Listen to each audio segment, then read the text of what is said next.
Last Friday night at Yale Bowl, the Yale Bulldogs moved into sole possession of first place in the Ivy League with a win against the Brown Bears. The guys did a real nice job in the first quarter. We had a little bit of a lull in the second, and we had a good talk at halftime and came back out and finished it off.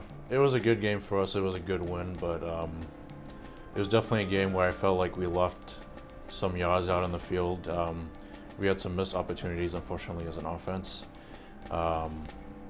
And it's never a good feeling to not reach your standards. Kind of let our foot off the gas or just weren't playing up to our potential in the second quarter going into halftime, and how everybody, came back. Third quarter came out strong.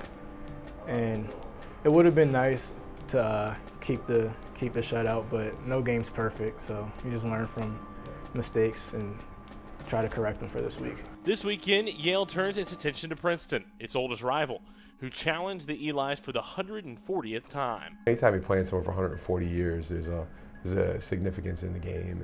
And obviously we're very fortunate to have Princeton and then Harvard the last two games. So two bowl games, two bowl-like atmospheres for the kids, and it's just a lot of fun to be a part of. I think it's often overlooked, especially by the casual fan, for the following week that's coming up.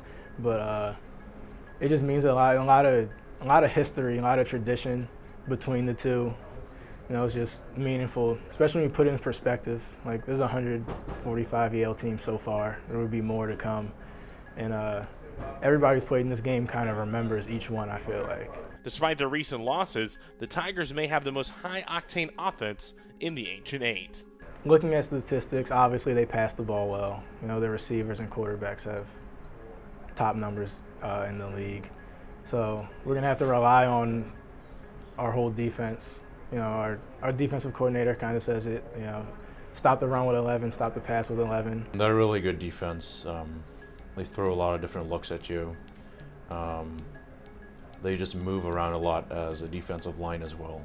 And we've really got to be on our toes and really execute really well to defeat them, and especially in the run game. But it definitely presents some difficulties, and I really think that we'll be able to overcome those if we just pay attention to our technique and to what we're trying to do as a team. They're an explosive offense, and that's my biggest concern is offensively, being able to limit them to points and opportunities and field position and big plays. I mean, they've got an exceptional quarterback who's throwing over 75%, which is unheard of. So we've got a lot of issues we have to deal with there, and then defensively they're aggressive. I mean, they bring a lot of pressure, and we've got to be able to handle it. The Bulldogs and the Tigers kick off at 1 p.m. Saturday from Princeton Stadium. The game airs on 11 Sports, the Ivy League Network, and also streams on Twitter. Coverage also is available on the Yale Football Radio Network with Ron and Steve beginning at 12:30. From Mory's on a Tuesday, for the Ivy League Network and YaleBulldogs.com, I'm Evan Ellis.